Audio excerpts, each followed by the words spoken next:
Hello दोस्तों, मेरा नाम है संग्राम और आज दिन है 8 दिसंबर 2025। तो चलिए दोस्तों, देखते हैं क्या हाल है हमारे पोर्टफोलियो का। तो चलिए दोस्तों, देखते हैं क्या हाल है हमारे पोर्टफोलियो का। उससे पहले मैंने एक चीज नोट की है दोस्तों कि मार्केट में जो भी नया ट्रेडर और बिगनर ट्रेडर आता है, उसको सही प्रोसेस नहीं पता होता है कि किस चीज के बाद कहाँ जाए कि उसको कोई हेल्प मिलेगी। तो इसीलिए मैंने सोचा एक बिगिनर के पर्सपेक्टिव से कि कौन सी चीजों करने के बाद उसको कोई मदद मिलेगी। तो एज ए बिगिनर ट्रेडर दोस्तों, आप लोगों को चार चीजों का ध्यान रखना चाहिए। सबसे पहले आपको कैंडल स्टिक एनालिसिस सीखनी चाहिए। कहीं से भी ढूंढिए, यूट्यूब का कोई वीडियो होगा, कुछ भी, लेकिन उस टॉपिक को मास्टर कीजिए कि कैंडल स्टिक होता क्या है।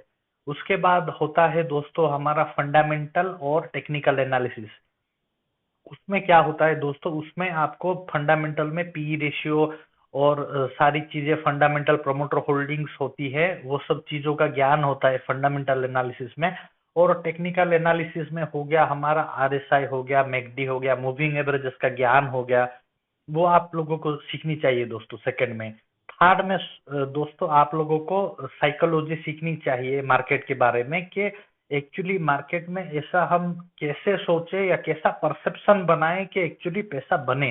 तो उसको मार्केट साइकोलॉजी बोलते हैं दोस्तों। उस चीज को आपको मास्टर करनी है। कैसे मास्टर करेंगे क्या, उसको हम आगे की वीडियो में देखेंगे दोस्तों। और फोर्थ पिलर है दोस्तों हमारा मनी मैनेजमेंट। आपके पास अगर 1 लाख रुपए होगा या फिर 50,000 रुपए या फिर जो भी होगा, उसको एक पर्टिकुलर स्टॉक में इन्वेस्ट करना सही नहीं होगा दोस्तों। उसको 5 या 10 टाइप में इन्वेस्ट करना सबसे सेफर होता है। अगर आपके पास सपोज 1 लाख होगा तो 10-10 हजार के 10 स्टॉक में आप इन्वेस्ट करेंगे दोस्तों। तो आपका पैसा किसी भी हाल में डूबेगा तो एक स्टॉक में डूबेगा, सारे स्टॉक में कभी डूबेंगे नहीं। तो ओवरऑल आप देखोगे 6 मंथ बाद या 1 ईयर बाद तो आपको पॉजिटिव रिटर्न मिलना ही मिलना है। क्योंकि 10 में से एक आध कंपनी डूबेगी, बाकी 8 या 9 आपको प्रॉफिट ही देंगी दोस्तों। तो इसीलिए कभी एक स्टॉक में पूरा पैसा नहीं डालते हैं। प्रोबेबिलिटी के हिसाब से 5 या 10 डिवाइड करके उस पैसे को इन्वेस्ट करते हैं। उसको मनी मैनेजमेंट बोलते हैं दोस्तों। वो चीज आपको आना चाहिए। तो चलिए दोस्तों, सीखते हैं हमारा कैंडल क्या कहता है, कैंडल कैसे ये होता है। तो सबसे पहले देखते हैं दोस्तों, ये ग्रीन कैंडल जो दिख रहा है ये अपसाइड मूव के लिए आप देख पा रहे हो, देखते होंगे। और ये बेरिश कैंडल जो है ये नीचे की साइड पे देखते होंगे आप।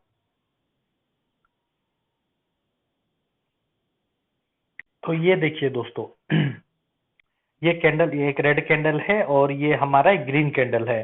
सबसे पहले जानने वाली बात है कि इसका जो ओपन होता है दोस्तों, ये ऊपर जो ओपन लिखा हुआ है वहां से किसी प्राइस का मतलब 700 हो या 1000 हो, उससे बिगिन होता है दोस्तों। फिर ये नीचे की तरफ जाता है दोस्तों, उसका जो बॉडी देख पा रहे होंगे। फिर जो लो लगाता है दोस्तों, वो समथिंग लाइक ये 700 से ओपन प्राइस हुआ कि लो लगाया 600 का। जब वो ऊपर जाके 650 या कहीं पर क्लोज हो जाता है दोस्तों, उसको क्लोजिंग प्राइस बोलते हैं। सबसे नीचे जो गया है दोस्तों लो, उसको हम कहते हैं, सपोज 600 हुआ तो 600 लो लगा के वापस आया है क्लोज प्राइस में, ये बोलते हैं हम। और ये हाई दोस्तों क्या होता है कि इसी कैंडल में जो ओपन प्राइस होता है, उसके बाद वो कभी कभी थोड़ा ऊपर जाके नीचे आने की कोशिश करता है। जो रेड कैंडल ऊपर जाता है दोस्तों वो हाई, उससे सपोज ये 700 का ओपन प्राइस हुआ था, ये ऊपर गया था 800 का हाई लगा के फिर नीचे आ गया। तो ऐसा होता है दोस्तों हमारा रेड कैंडल का जो कॉन्सेप्ट। अब देखते हैं हमारा ये ग्रीन कैंडल का।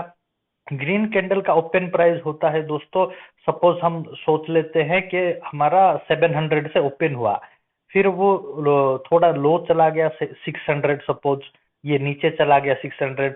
उसके बाद ये दोस्तों जो 700 का हमारा ओपन प्राइस था, ये चला गया हमारा 800, उसको बोलते हैं हाई लगाया 800। और जब नीचे आके क्लोज होता है समथिंग 700, सपोज अगर बोला जाए क्लोज हुआ, तो उसे बोलते हैं हमारा क्लोजिंग प्राइस। तो ये होता है ग्रीन कैंडल और रेड कैंडल। अगर आप समझ नहीं पा रहे होंगे तो फिर से रिपीट करके देखिए दोस्तों, आप लोगों को ये चीज समझ आएगी। अब देखते हैं दोस्तों इस कैंडल में, और इस बुलिश मोमेंटम और बेरिश मोमेंटम का स्ट्रेंथ देख लेते हैं दोस्तों। सबसे पहले जो वो बिना विक के जो होता है दोस्तों, विक मतलब ये जो शैडो देख पा रहे होंगे जो लंबा सा दिख रहा है टेल टाइप का, उसको हम शैडो बोलते हैं दोस्तों, या फिर उसको टेल भी बोल सकते हैं।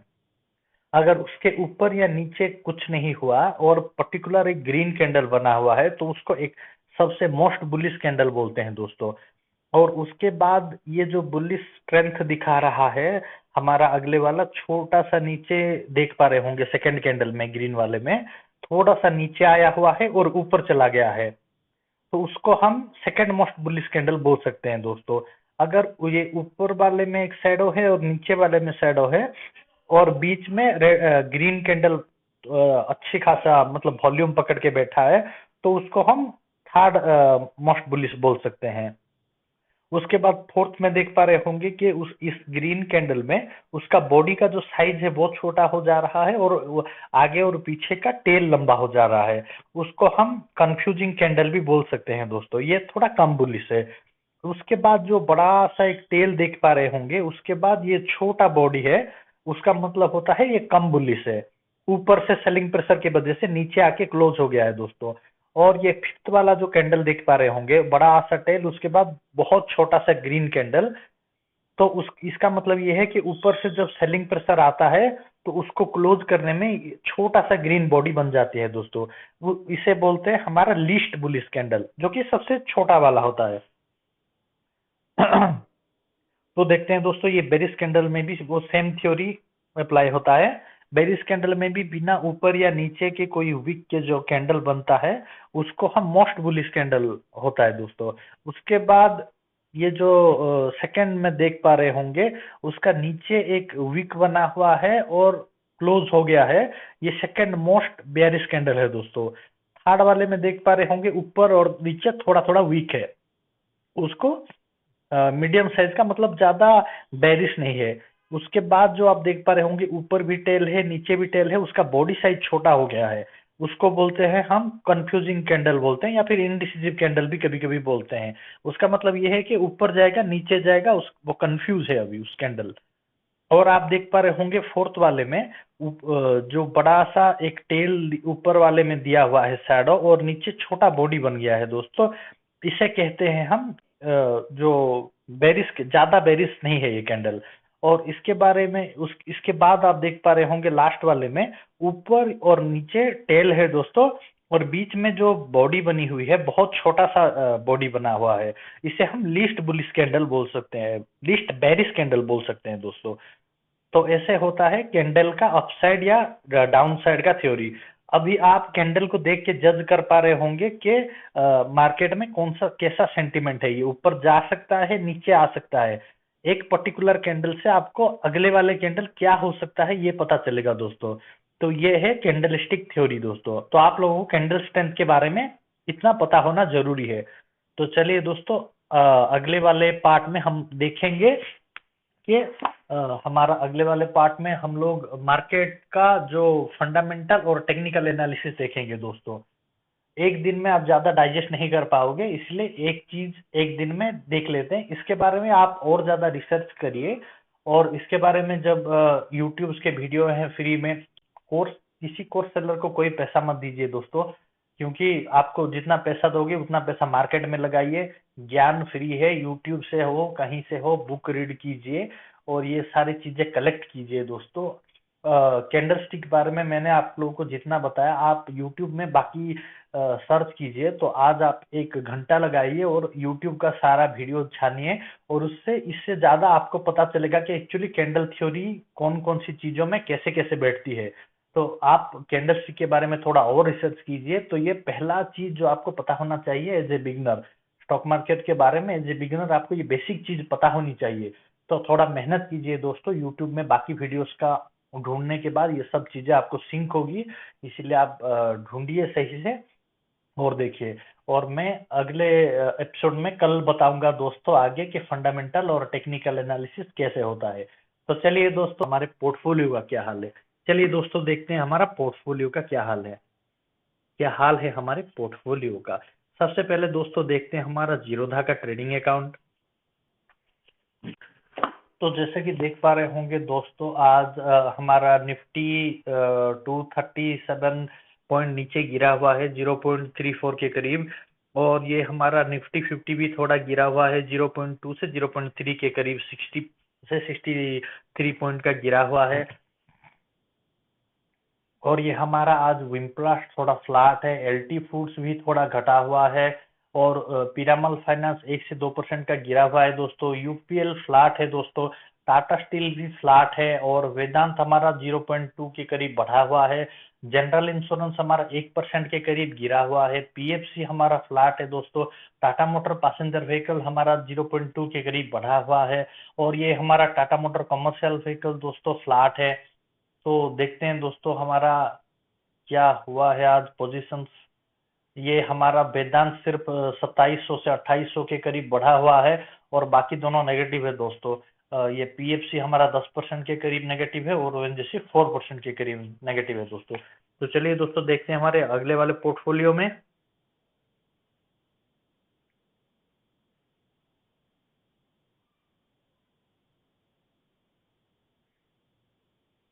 और ये हमारा पोर्टफोलियो कोटक नियो का, जिसमें टोटल रिटर्न दिखा रहा है 17%, जो कि हमारा टाटा एलटी फूड्स बढ़ा हुआ है 57 से 58%, और बाकी हमारा विम्प्लास्ट कम हुआ है 24% के करीब दोस्तों। कोई बात नहीं दोस्तों, इन्वेस्टिंग में तो ये सब चलता रहता है। तो चलिए दोस्तों आगे के पोर्टफोलियोज में। और ये हमारा जो पोजिशनल ट्रेड्स हमने लिया हुआ था, यह ये हमारा 10% के करीब गिरा हुआ है दोस्तों, 80,000 के करीब गिरा हुआ है। लेकिन डरने की कोई बात नहीं है दोस्तों, हमने अच्छे स्टॉक पिक किए हैं, जो कि आगे के दिनों में, कुछ ही दिनों में ये सब पॉजिटिव हो जाएगा दोस्तों, जिसमें हम अच्छा खासा प्रॉफिट बुकिंग कर लेंगे। कोई बात नहीं दोस्तों, ये ठीक ही है। आगे देखते हैं हमारा म्यूचुअल फंड का क्या हाल है। और ये हमारा म्यूचुअल फंड जो कि बढ़ा हुआ है 2% के करीब, जो कि हमारा 24 से 25 हजार का लग रहा है।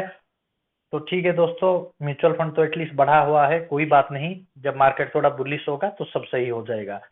तो चलिए दोस्तों देखते हैं हमारे अगले वाले पोर्टफोलियो में। ये है दोस्तों हमारा एंजल वन का इन्वेस्टिंग अकाउंट। आज इसमें बढ़ा हुआ है 18 से 19 हजार बढ़ा हुआ है ओवरऑल। और ये हमारा 0.1 के करीब हमारा म्यूचुअल फंड बढ़ा हुआ है। देख लेते हैं दोस्तों इक्विटी में क्या हाल है। पीरामल फाइनेंस बढ़ा हुआ है 62 से 63% के करीब। टाटा मोटर कमर्शियल व्हीकल बढ़ा हुआ है 45 से 46% के करीब। यूपीएल बढ़ा हुआ है 41% के करीब। टाटा स्टील बढ़ा हुआ है 5 से 6% के करीब। वेदांत बढ़ा हुआ है 4 से 5% के करीब। और हमारा जनरल इंश्योरेंस 1% का फॉल है। पीएफसी हमारा 14 से 15% का फॉल है। और ये हमारा टाटा मोटर पैसेंजर व्हीकल का 35% का फॉल है दोस्तों। तो देख लेते हैं दोस्तों हमारा चार्ट क्या कहता है। सबसे पहले दोस्तों देख लेते हैं हमारा पीरामल फाइनेंस का चार्ट क्या कहता है।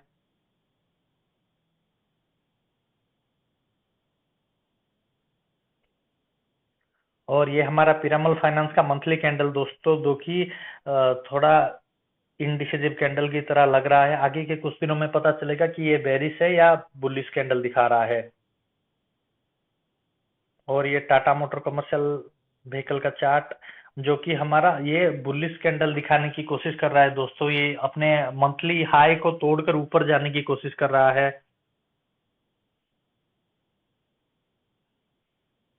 और ये हमारा यूपीएल, जो कि आगे बढ़ने के लिए कोशिश कर रहा है, ये हाई की तरफ जाने की कोशिश कर रहा है मंथली कैंडल में। कुछ दिनों बाद शायद ये ग्रीन कैंडल बन जाए। और ये हमारा टाटा स्टील, ये अपने हाई से नीचे की तरफ आ रहा है दोस्तों। और ये हमारा वेदांत, जो कि अपने हाई को तोड़कर उसको ऊपर जाने की कोशिश कर रहा है दोस्तों। ये शायद ग्रीन कैंडल बन जाए अगले कुछ दिनों में।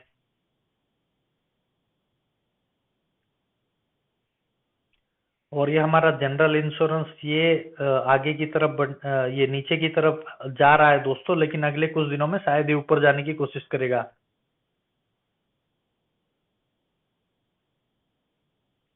और ये हमारा पीएफसी, जो कि अपने लो को तोड़कर नीचे आने की कोशिश कर रहा है दोस्तों, ये थोड़ा बेरिश मोमेंटम की तरह लग रहा है। शायद ये नीचे जाने की कोशिश कर रहा है।